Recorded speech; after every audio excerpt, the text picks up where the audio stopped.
Boa noite. Olá, como vai? Como é que Tudo vai? bem? Tudo Tudo em ótimo. paz. Estou Tudo arrumando em aqui paz. porque deitado parece que não dá certo, né? Não dá certo. Tá, ok. Só nas plataformas. Também estou me ajustando aqui que hoje parece que eu perdi a mão aqui na câmera, perdi a mão no espaço. Estou me ajustando aqui também. O pé não está funcionando, mas tudo vai dar certo. Pronto. Se a câmera por um acaso cair, eu pego novamente. O tripé já está cansado já de estar trabalhando. Então vamos lá. Professor, boa noite mais uma vez. Quero agradecer aí pela sua disponibilidade, né, em bater um papo conosco, né, nesse momento aí de pandemia que nós estamos passando aí. Infelizmente, estamos em distanciamento social e é nesse momento que psicologicamente devemos estar prontos, né, preparados para as coisas que estão acontecendo e que virão ainda, né? Então eu queria lhe agradecer aí pela oportunidade de poder de termos esse bate-papo, né? O Alessio, eu também faço o meu agradecimento, principalmente por se tratar de você que está à frente desse projeto e um ex-aluno e hoje colega e treinador, como por muitos anos também exerci essa atividade. Então, para mim, é um prazer, é uma honra poder ter sido convidado, porque, de alguma maneira, talvez vocês tenham identificado que eu possa contribuir com o projeto de vocês de alguma forma. Então, eu fico verdadeiramente agradecido. Com certeza, professor. Quero agradecer as pessoas que estão participando conosco hoje, né, desse bate-papo. Nós estamos aqui conversando com o professor Zartur Giglio, né, professor mestre em Psicologia da Educação, doutor em Psicologia Social, e nós vamos tratar da psicologia dentro da nossa área, que é o esporte. Ele também é professor de Educação Física, né, formado pela USP em São Paulo, com especialização em Psicologia do Esporte também. Então, nada melhor do que ele para bater esse papo conosco, né, sobre esse momento que nós estamos passando. Então, professor, já vou começando com a primeira pergunta, né? Nesses últimos anos, fora desse padrão de pandemia que nós estamos passando, nesses últimos anos, eu particularmente venho observando a procura, né, discussões, né, que as pessoas vêm falando sobre a psicologia e vem à tona com o aparecimento de diversos problemas que a sociedade vem tendo, né? Então passou a ter uma procura maior com relação a essa especialidade que é a psicologia. O senhor acha que essa procura é devido a quê? O que aconteceu na nossa sociedade que nós passamos a procurar mais a psicologia? Bom, primeiramente é importante registrar que quando você se refere a um campo de intervenção, nós temos que considerar quem pode intervir em determinados campos. E, nesse caso, a psicologia do esporte é uma área da psicologia, é um campo de conhecimento da psicologia e que, portanto, é fundamental que qualquer que seja a natureza do projeto, ou competitivo ou não competitivo, a figura do profissional de psicologia é muito importante. Ou seja, não está na moda ou algumas demandas que surgem, então deixa que eu resolvo, né? Eu não vou entrar no mérito de discutir algumas pessoas que às vezes atuam falando, por exemplo, de motivação, falando, por exemplo, de estresse e ansiedade, não sendo alguém da área da psicologia. Então, é importante as pessoas entenderem que ou tomarem cuidado em relação a isso, quem é que está tratando essa questão, né? Então, aí, para poder finalizar essa consideração inicial, o Conselho Regional de Psicologia do Maranhão, seção 22, lá no Conselho existe uma comissão de psicólogos que tem, inclusive, como objeto de ação, de planejar, de atuar, de discutir, de intervir nos campos do esporte, ou seja competitivo ou não competitivo, esses profissionais dessa comissão do Conselho Regional atuam e discutem temas dessa área e intervêm quando são chamados. Isso é importante que quem está na área da educação física, seja na área educativa, diríamos, no campo da educação, seja no campo da competição, entender que se você percebe que há como inserir um profissional na equipe de trabalho, então chame um psicólogo com, de preferência, especialização na área da psicologia esportiva, que é o que recomenda o Conselho Federal. Então, é importante que entenda que nesses campos de atuação do esporte, o profissional que deveria atuar dentro desse campo da subjetividade, das emoções, enfim, aspectos psicológicos, tem que ter alguém que tenha esse perfil, essa formação acadêmica. Então, essa é uma consideração inicial. Agora, retomando a perspectiva da sua questão, o Brasil passa, eu diria que são várias pandemias ao mesmo tempo, né? Porque se fala uma pandemia que é algo global, extrapolou de uma maneira extremamente rápida e exacerbou todas as expectativas iniciais em relação a onde poderia chegar uma endemia que começou na China e que, de repente, atingiu o mundo todo. E quando eu digo várias pandemias, no sentido figurado, aí é também um exagero, mas é que o país vive em crise. São várias crises, né? Antes dessa crise atual, relacionada e como consequência do Covid-19, nós já vimos de várias crises sociais, políticas. A política é impressionante. Todos os dias nós temos uma demanda que parece que o país vai entrar não sei para onde. Então, associado a tudo isso, você tem um conjunto de fatores que provocam instabilidades para as pessoas que vivem, que sofrem consequências de tudo isso. Ninguém está imune. Bom, agora vou me isolar, resolve. Na hora que passar tudo, eu voto 100%. Não existe isso. Então, de alguma maneira, as pessoas se ressentem do que vem acontecendo, né? No dia a dia, no cotidiano, as notícias que surgem, as ameaças que estão por aí, infelizmente, as mortes que aumentam de uma maneira assim progressiva enfim, algo que é invisível. Então, o inimigo invisível que está aí, alguns acreditam mais, outros menos. Os que acreditam menos correm mais riscos, etc. E tal. Então, é impossível você isolar, né, esses fatores do comportamento humano, de como cada um se ressente. Aí, as diferenças entre as pessoas é que farão com que hajam consequências psicológicas mais, menos graves, etc.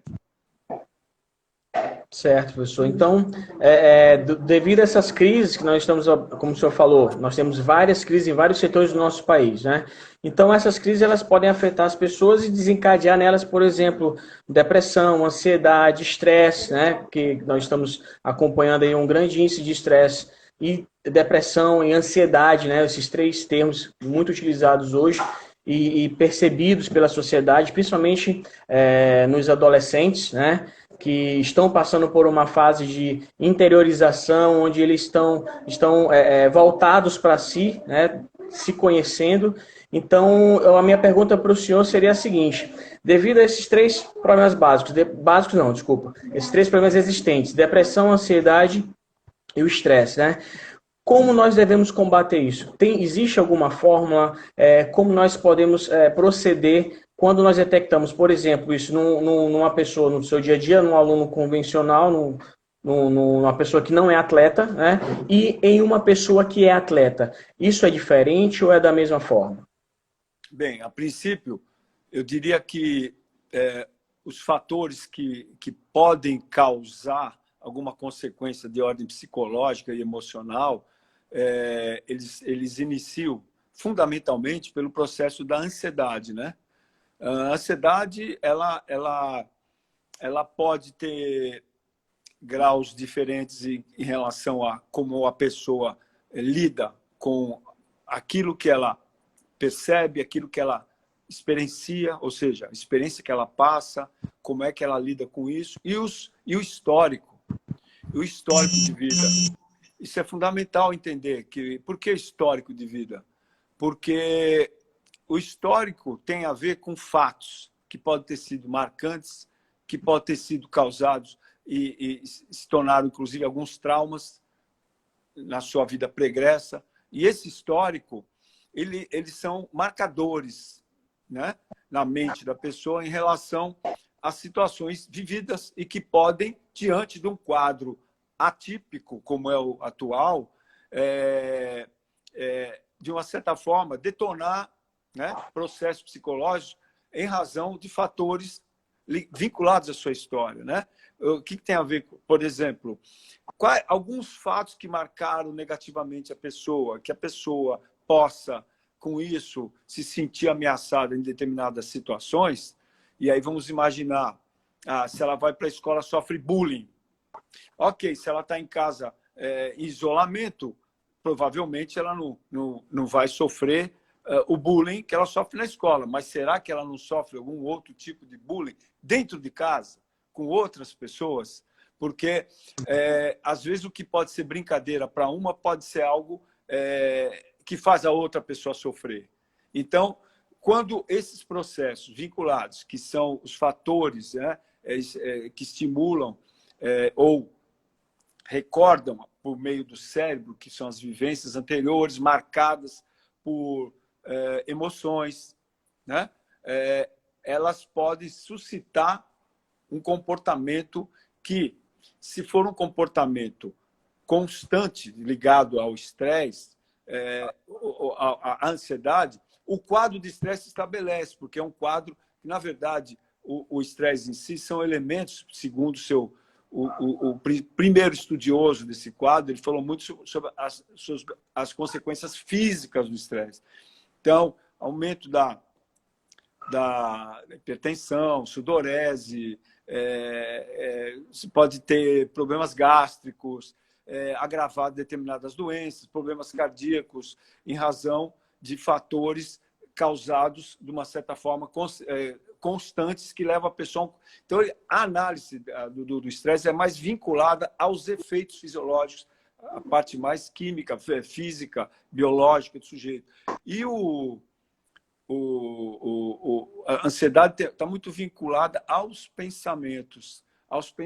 Então, você imaginando uma situação atual, uma pessoa não atleta, vamos dizer assim agora, chegando no teu foco, ela pode ter alguma dificuldade em lidar com certas situações, porque esses pensamentos negativos, repito, aliado a outros fatores vinculados, quem sabe, ao seu próprio histórico anterior, por fatores que ocorreram na sua vida, que vão facilitar com que esses fatores eles venham à mente de uma maneira mais fácil do que pessoas que tiveram uma vida mais tranquila, estimulados na sua autoconfiança, na sua autoestima. Então, o ambiente em que ele se desenvolveu como sujeito ao longo da vida faz uma diferença muito grande em relação ao comportamento de ansiedade, tá? Então, vamos distinguir bem. Por outro lado, você também falou sobre um outro fator, que é a questão da depressão. Alguns quadros de estresse muito fortes, ou seja, fatores que vão sendo regularmente causando efeitos comportamentais e físicos à pessoa, pode levar, já que eu suscitei a ideia do pensamento negativo, ou seja, ameaçador, fatores considerados pela pessoa como ameaçadores, podem, dependendo do perfil dela, levar a um quadro depressivo. Por quê? É aquela sensação de se sentir inerte, fraco, frágil em relação àquilo que ela considera ameaçador.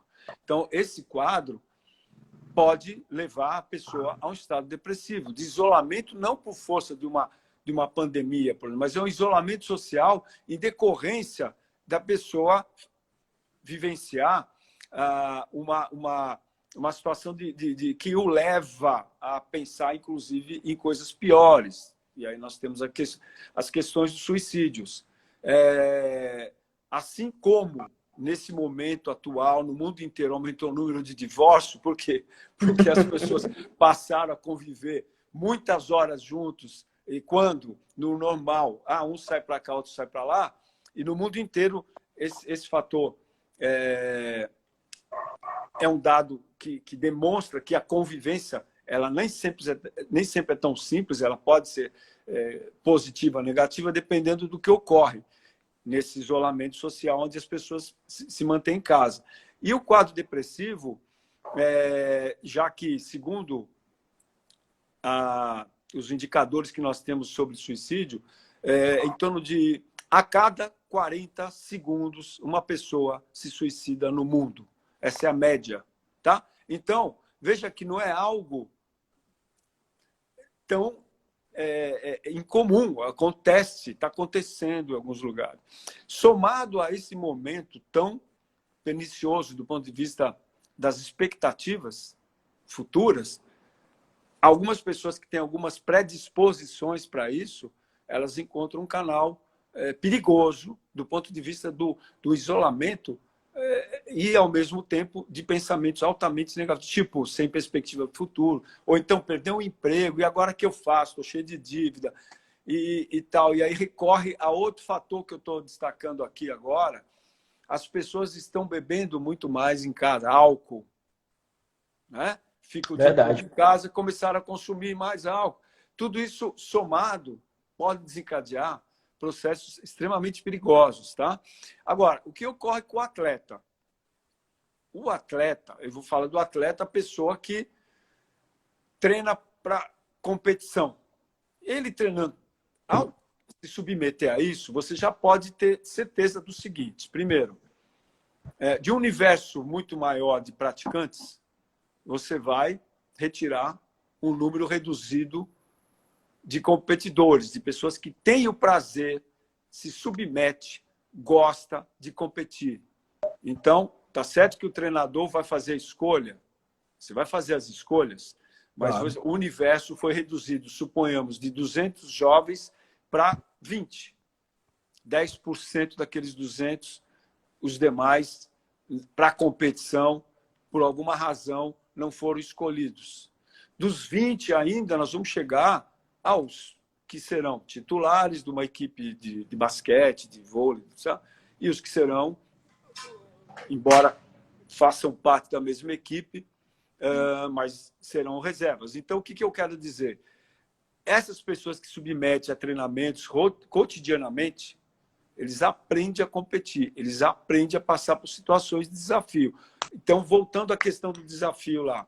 Ora, eu tenho desafio e tenho dificuldade de lidar com o desafio. Eu não aprendo a enfrentar o desafio, eu me recolho à minha dúvida de eu acho que não vai dar para mim. Então, eu não sei, eu não aprendi a passar por isso. E o atleta aprende, ele passa por situações onde ele tem que resolver problemas, o tempo todo ele tem que resolver problemas. Verdade. Depois eu faço outro comentário nesse sentido. Então, se você for pensar do ponto de vista dessas vivências passadas pelos atletas, a probabilidade dele ter mais recurso de enfrentamento é maior em razão de ele já lidar com isso cotidianamente.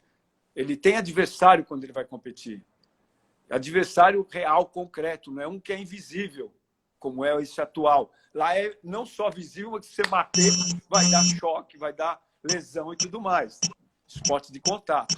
Então, as habilidades serão fundamentais para que ele consiga resolver os problemas relativos ao jogo. Qual é a função dele naquele esporte? Que tipo de características são exigidas para aquela função? Como ele pode atuar em relação ao opositor que está ali exatamente para tentar impedi-lo de realizar uma ação dentro do esporte. E ele tem que, ainda assim, tentar buscar uma solução. Então, eu diria que pessoas que estão acostumadas com competição, elas aprendem a controlar um pouco melhor as suas emoções. E aí depois a gente toca um pouco mais nisso. Mais um benefício que o esporte nos traz, né? Além da nossa saúde, da condição física, também um certo controle emocional, né? Mas a gente sabe também que existem atletas que eles têm um comportamento fora do âmbito do jogo, da quadra, e dentro da quadra parece que há uma transformação, né? E nesse caso, o nível de estresse desse atleta, ou até do próprio técnico, ele é aumentado, né? Existe, professor, alguma técnica específica para que a gente possa controlar esse estresse? Para que o atleta, para que o técnico, ele consiga ter esse controle, faça esse controle que não seja a nível medicamentoso, a nível terapêutico, né? Mas existe alguma coisa que possa amenizar? A princípio, eu desconfio muito de solução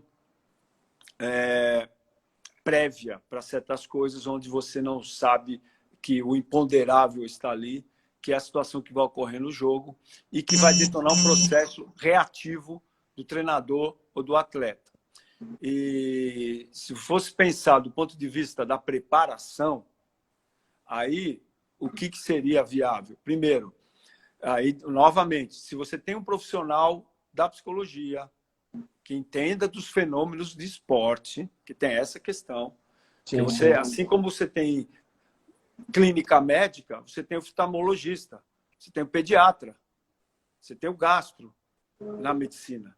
os Na especialistas, psicologia, né? na psicologia você tem várias abordagens de atuação, campos de atuação diferencial, empresarial, clínica, etc, e tudo mais. Então é importante. Se você tem um profissional da psicologia que entenda desses fenômenos, dessa relação sujeito dentro do contexto competitivo, entenda do esporte, entenda da preparação, obviamente que o próprio treinador é um dos elementos, um dos sujeitos que deverão ser também trabalhados com o psicólogo, porque às vezes muitos treinadores não têm essa noção. Às vezes, o grande causador do próprio estresse ou da ansiedade do atleta é o técnico. O técnico não percebe que ele pode ser o causador do desequilíbrio emocional e psicológico da sua própria equipe.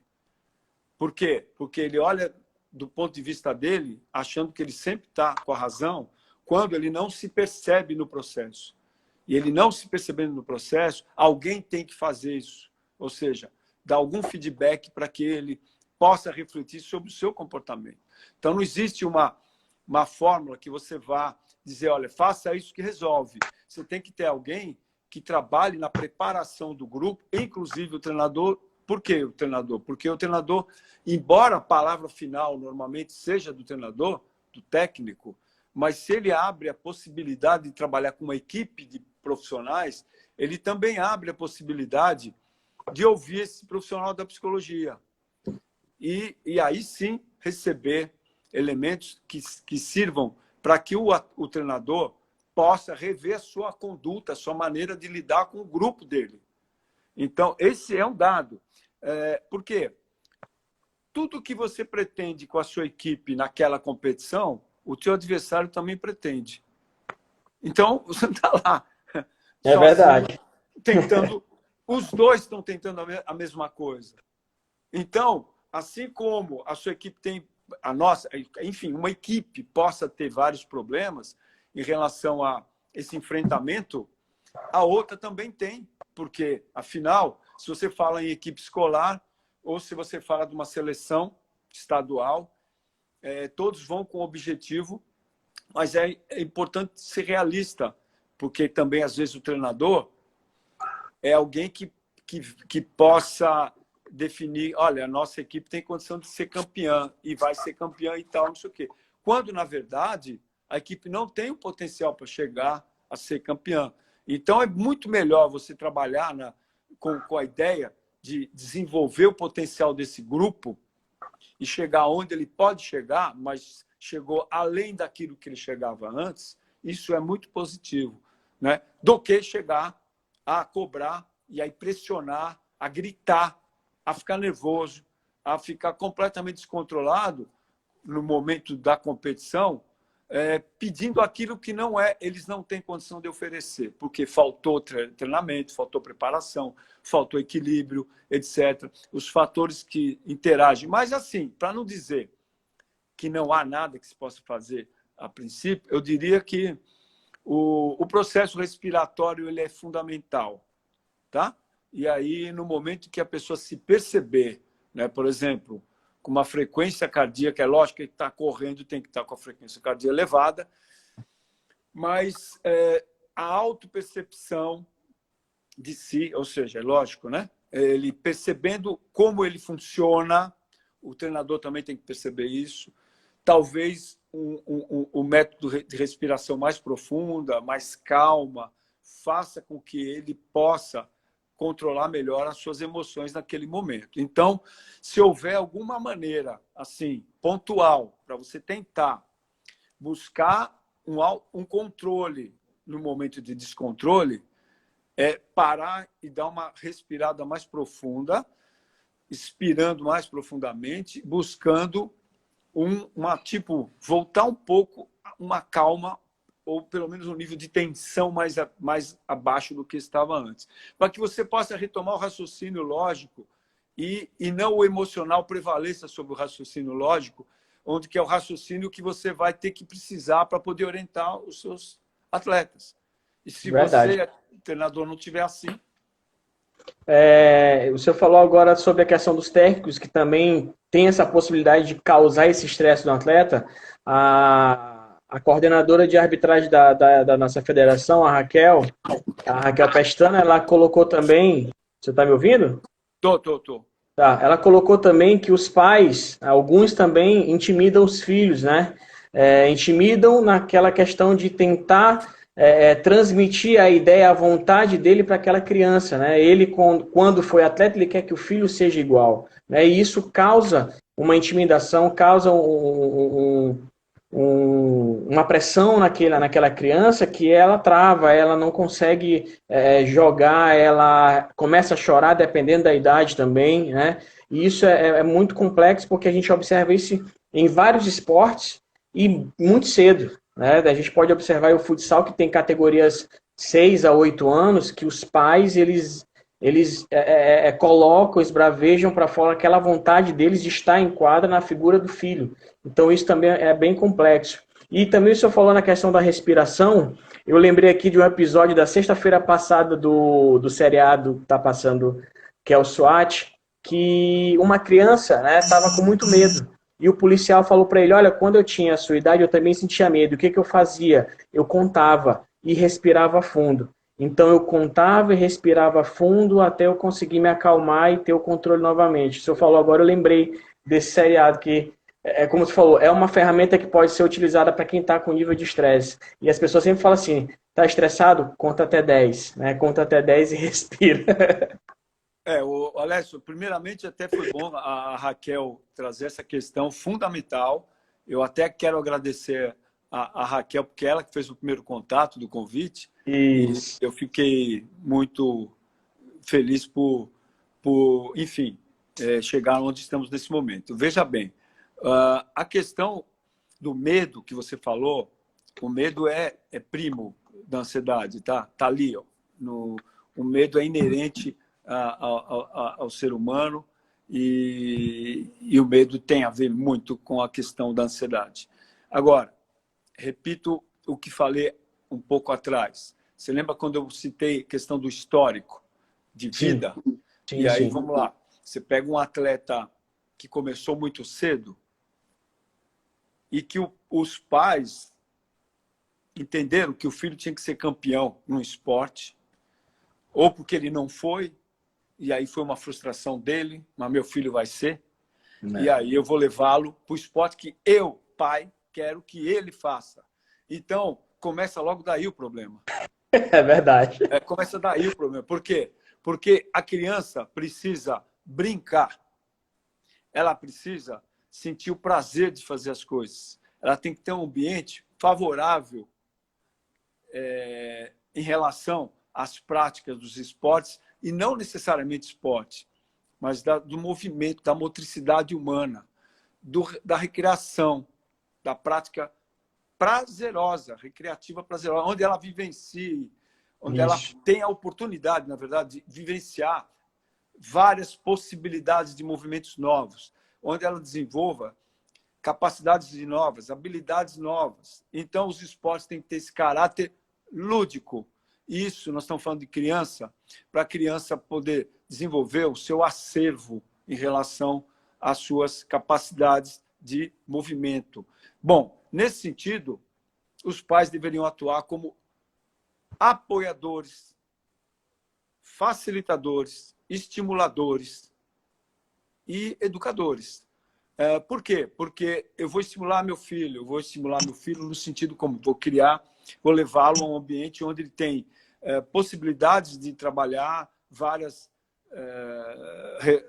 movimentos em relação a esportes, que futuramente ele pode se identificar com algum, escolher, mas o que eu estou fazendo? Eu, como pai, primeiro, a socialização aí de pai e filho, mãe e filho, mãe e filha, pai e filha, tanto faz tudo isso, ou seja, e o ambiente onde a criança tem o apoio dos pais que estão ali para valorizar a prática dela, seja do jeito que for, não importa. Você está trabalhando do lado psicológico, os aspectos psicológicos desse futuro adulto. É uma criança que, por estar num ambiente favorável, saudável, ela vai desenvolver psicológico, do ponto de vista psicológico, a sua própria autoestima, autoconfiança, poder sentir que ela pode arriscar fazer alguma coisa sem ser repreendida e cobrada. Agora, pega uma criança que o pai, repito, ele escolheu o esporte, filho dele, ele já trabalhou na escolinha desde cuequinha, não sei o quê, a competição que tem lá desde pequenininho. E aí, o pai, imagina, do lado de fora da quadra, eu falo pai ou mãe, veja bem, o menino foi chutar uma bola no futsal, lá naquela categoria de 5, 6, 7 anos, sei lá, imagina. E o pai está gritando com ele lá fora. E ele erra o chute pro gol. Ele olha para que bancada, porque ele já tá condicionado, vamos colocar esse termo, a olhar. E aí, imagina a expressão do pai para um filho que acabou de errar, se o pai tem essa característica. O menino quer se esconder dentro do bolso dele, estiver lá no calção. Por quê? Porque ele está já com medo do que vai acontecer depois do jogo.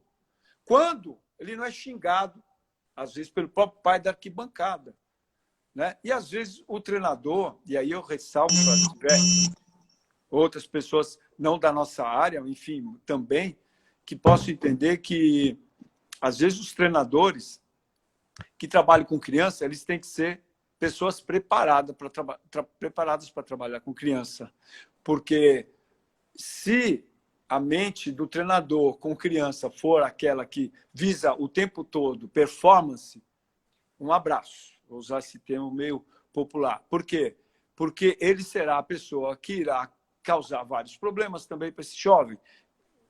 Igual ao processo que eu falei em relação a pais e mães. Porque ele é uma figura ameaçadora para a criança.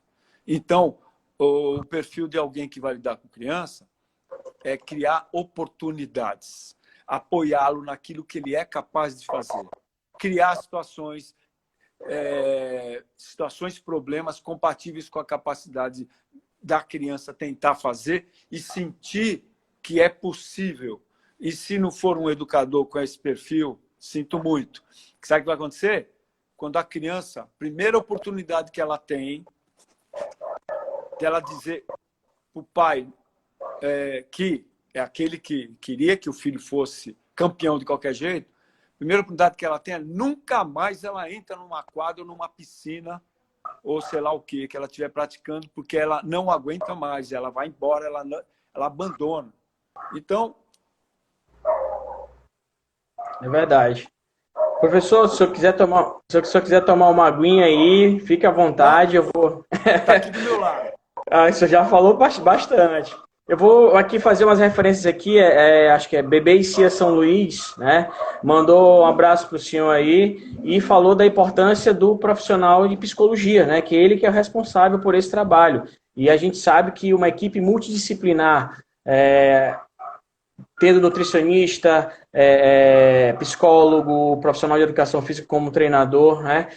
São trabalhos que vão ser feitos, realizados e vão obter sucesso a longo, médio ou a curto prazo. Curto prazo é um pouco mais difícil, mas a médio e longo prazo você começa a observar esses resultados, né? Então, já pegando esse gancho que o senhor falou, da questão dos pais, né? O senhor explicou muito bem essa questão dos pais, da participação, eles têm que ser apoiadores, né? E não pessoas que vão cobrar dessa criança. Como é que o senhor vê? O senhor que já trabalhou vários anos com equipes competitivas, o senhor foi campeão em seleções maranhenses, já teve participação em décadas aí como profissional dirigindo equipes, né? Como é que o senhor vê quais são os cuidados que nós devemos ter dentro dessa parte psicológica no processo transitório das categorias de base, tá, até o adulto? Aí eu vou ter uma referência para o senhor em relação às idades, por exemplo, no basquete. No basquete nós temos a categoria, hoje, dentro das competições da federação, sub-13, sub-15, sub-17, 19 e adulto, né? Desculpa, temos a sub-22. Então nós temos essas 6 categorias, onde cada uma delas tem uma especificidade e o senhor sabe muito bem disso, né? Eu queria saber do senhor como é que a gente tem que fazer, quais são os cuidados que nós devemos ter para que a gente consiga fazer, quando eu falo a gente, nós, equipe multidisciplinar, o psicólogo responsável pela equipe, não o treinador de basquete, tá? O treinador esportivo. Que a gente sabe que nós tivemos várias disciplinas de psicologia lá na UFMA, por exemplo, eu tive várias, né? Foi o que me deu muita base para ter o perfil de técnico que eu tenho hoje, né? A gente tem que saber o momento onde a gente vai cobrar, como vai cobrar, né? Para que a gente possa não pisar no local certo. Eu queria ouvir do senhor, quais são os cuidados que nós devemos ter para essa transição? Tá. Primeiro, é importante que você citou uma possibilidade que é muito incomum aqui no nosso estado, né? Que é você ter uma equipe multidisciplinar. Então, se há alguma que tenha vários profissionais, gostaria que você me indicasse, porque eu não conheço. Na minha época, e eu vou colocar na minha época, para não entrar muito em detalhe, na minha época de treinador com seleção, por vezes,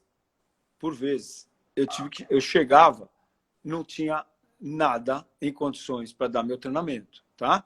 Então, desde montar uma rede, às vezes até encher uma bola, trabalhar o treinamento inteiro. Então, era eu e minha equipe. Não, perdão. Eu e o Zartu, nós dois, o tempo todo. Ainda bem, né? Os dois ali fazendo cada um pouquinho. Um confiando no outro, né? E o que acontece? Não havia equipe nenhuma para coisa nenhuma. Eu estava tendo uma seleção, tá? Por anos aconteceu isso. Eu espero, tenho quase certeza que deve ter mudado, né? Mas na minha época foi muito disso. Então, eu digo que o fato de ter passado pela experiência de preparar equipes por muitos anos, para competição principalmente, me ensinou muito na vida e como treinador, porque eu descobri muita coisa que não dava certo. Ou seja, a experiência, que não adianta você pegar a teoria e achar que essa teoria ela na prática vai funcionar. Você tem teoria para te subsidiar. Teoria, ela te ensina o norte. Isso tá com base em pesquisa, com base em fundamentos teóricos, uma lógica, perfeito. Entretanto, na prática, você descobre que certos preceitos não funcionam. Por quê? Por causa das suas condições de trabalho e tudo mais. Agora, chegando no ponto que você está colocando, pela experiência, principalmente, e pelo que agora, teoria e prática, os cuidados principais com os jovens, categoria mais jovens, em relação à perspectiva de futuro dele, tem a ver com objetivos.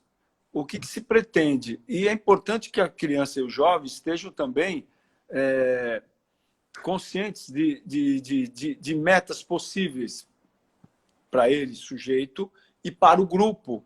Então, é importante que, quando você fala em mudança de categoria, você pode ter atletas que têm um bom rendimento dentro da categoria até 13 anos, por exemplo, e que, quando ele vai se confrontar com garotos ou garotas na outra categoria, você tem fatores que passam a ser limitadores. Exemplo, você pode ter um garoto... Normalmente, o estirão de crescimento das meninas é anterior ao masculino. Então, você tem garotos que, ainda com 12, 13 anos, não chegou no seu estirão de crescimento. Não chegou no período onde ele tenha, que é a puberdade, principalmente, as mudanças hormonais, sexuais, etc., que vão fazer com que, por exemplo, naturalmente mude a questão da condição de força, e aí vem a questão da estatura, que é um fator que passa a ser limitador quando você vai para uma outra categoria. E se, do ponto de vista genético, esse jovem que estava muito bem na categoria mais baixa não vai crescer o suficiente, ele pode ser habilidoso, ele pode ter outras qualidades, mas ele vai ter um fator de limitação. Se você pegar isso em alta competição, ele é a baliza. Não adianta. Por exemplo, você vê nas seleções de alto nível, o que você tem ali? Pessoas de 2 metros para mais, muito habilidosos. Como você vai encontrar pessoas com uma condição biológica, física, estatura e tudo mais, envergadura, agilidade, com essas características físicas? Porque no alto nível, todos têm essas habilidades e lá nessa categoria se nivelam, mas dentro de um universo de praticantes, você tem uma minoria que tem um fator que tem vinculado a um potencial que esse sujeito tem, que já desde que nasceu. Então, vamos voltar para a categoria, vamos voltar para aqui no Maranhão. O que acontece? Alguns atletas, handebol, já tivemos do basquete, chegaram até a seleção brasileira.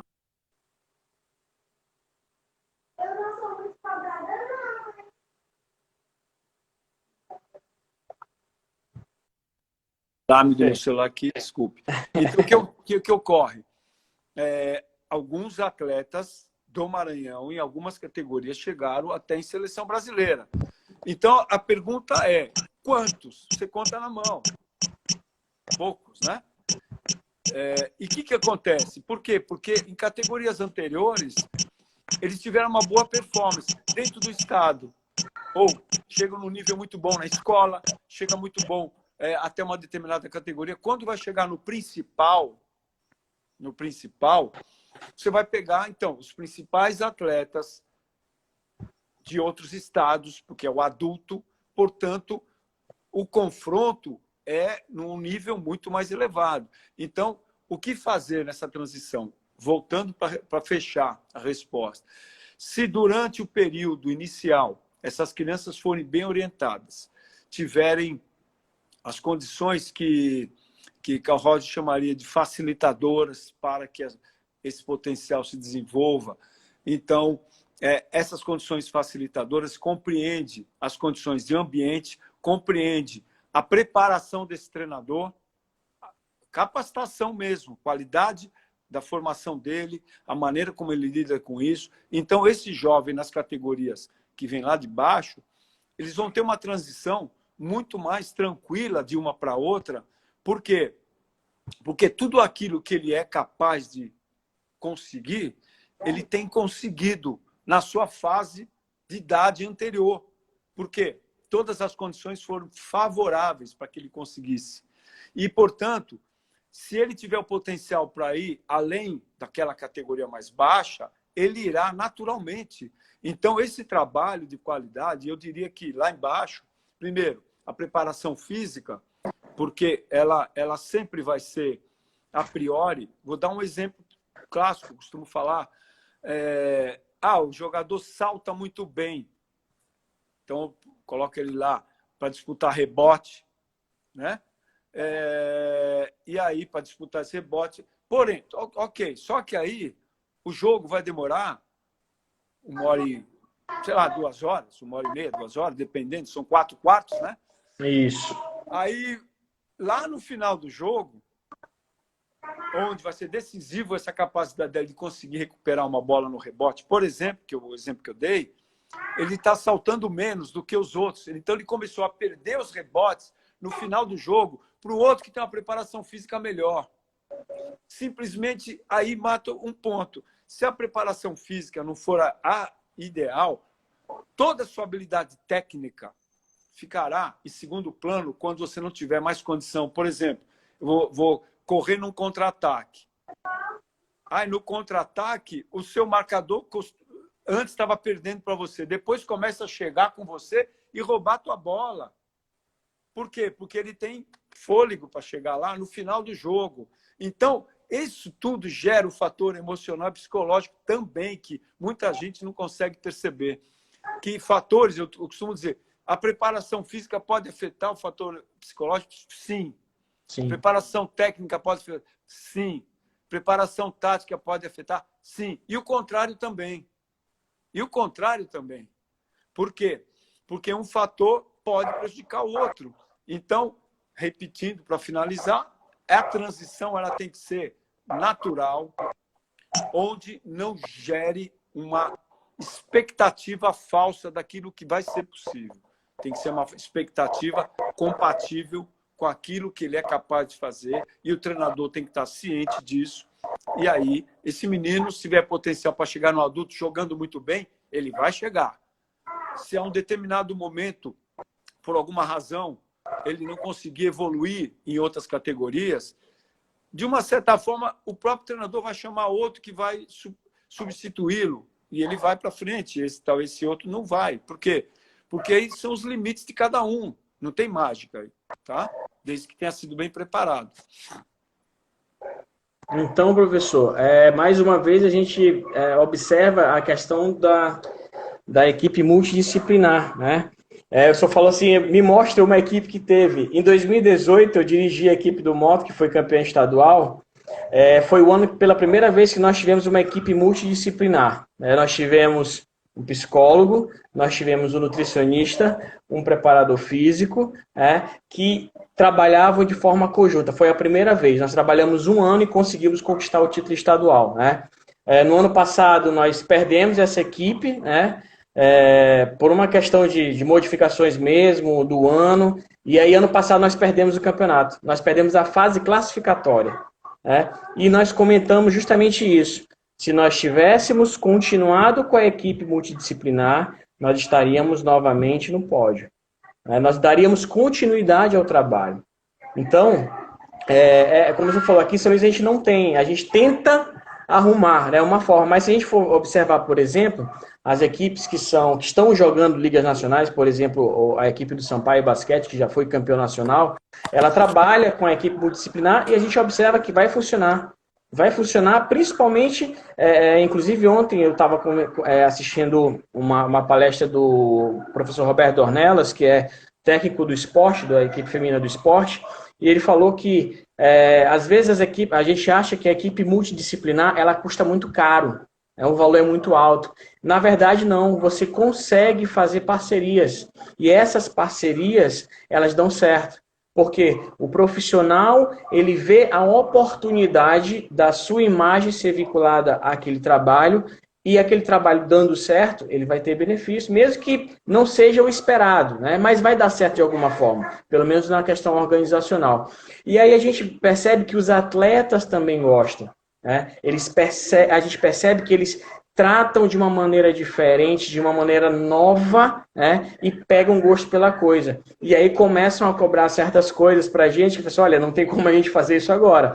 Vamos pensar no próximo passo à frente, vamos aproveitar o que a gente tem. E aí eu vim percebendo, professor, que alguns desses atletas e de outras equipes também começaram a procurar consultórios de psicólogos para conversar, né? Fazer consultas, né? São consultas, são feitas eu comecei a perceber isso dentro de uma perspectiva do rendimento, né? Mas a gente também pode observar que muitos atletas de categorias mais baixas, mais jovens, estão procurando os psicólogos. Eu só acho isso importante nesse momento que nós estamos vivendo dessa questão do esporte, mas também no momento da pandemia, para a sociedade, para o desenvolvimento da sociedade, desenvolvimento do ser humano, é importante realmente as visitas ao psicólogo de maneira constante ou planejadas, programadas? O que o senhor me diz? Olha, havia, ainda há, muita resistência, principalmente no futebol, em relação profissional da psicologia. Cada vez menos isso está ocorrendo, mas ainda há muita resistência, porque o pessoal associa muito. Eu não tenho problema, não sou, vou usar um termo meio jargão aí, sou doido que vou fazer um psicólogo, né? Não tem nada a ver uma coisa com a outra. Então, esse é um equívoco muito grande, até porque, como eu falei, ironicamente, né, que nós vivemos nesse país várias pandemias. Professor, desculpem atrapalhar o senhor. Daqui a pouco, acho que a live ela tem 5 minutos para ela cair, né? Mas nós retomamos, tá bom? Se por acaso isso acontecer na sua fala, a gente retoma, ok? Perfeito. Então, nesse conjunto de elementos que vivem a sociedade em relação a várias incertezas, seria muito interessante a pessoa quebrar esse mito em relação a procurar psicólogo. Todos, de alguma maneira, por alguma razão, salvo aqueles que se julgam autossuficientes para tudo, você precisa recorrer a algum profissional para criar um ambiente favorável a você buscar soluções que resolverão questões suas, ou de relacionamento, ou de existencial, ou relacionado à questão do seu trabalho, ou do relacionamento com outra pessoa, ou dos esportes. Então, inclusive, desde criança, se for o caso, é muito natural, normal, que se busque aí um profissional que possa acompanhar esse desenvolvimento, porque às vezes é necessário. Então, isso é normal, isso acontece hoje, enfim, de uma maneira bem tranquila. Primeiro, com relação, isso eu digo no cotidiano, tudo que às vezes demanda você estar com um profissional da área da psicologia, tem muitas clínicas, ou mesmo no serviço de saúde público, que atendem, né? E aí, quanto aos atletas, sobre buscar o psicólogo em consultório, é possível que isso aconteça, sim.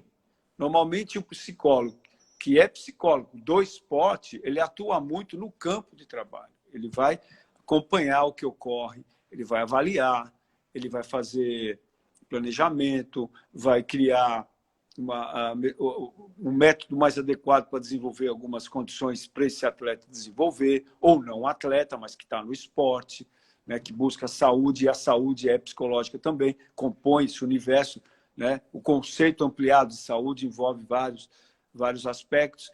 Então, é muito natural, inclusive jovens, repito, que, estando ou não no esporte, possa ter um contato direto com o psicólogo, seja na clínica ou quem tem na sua equipe multidisciplinar o psicólogo que está lá acompanhando o trabalho, ótimo.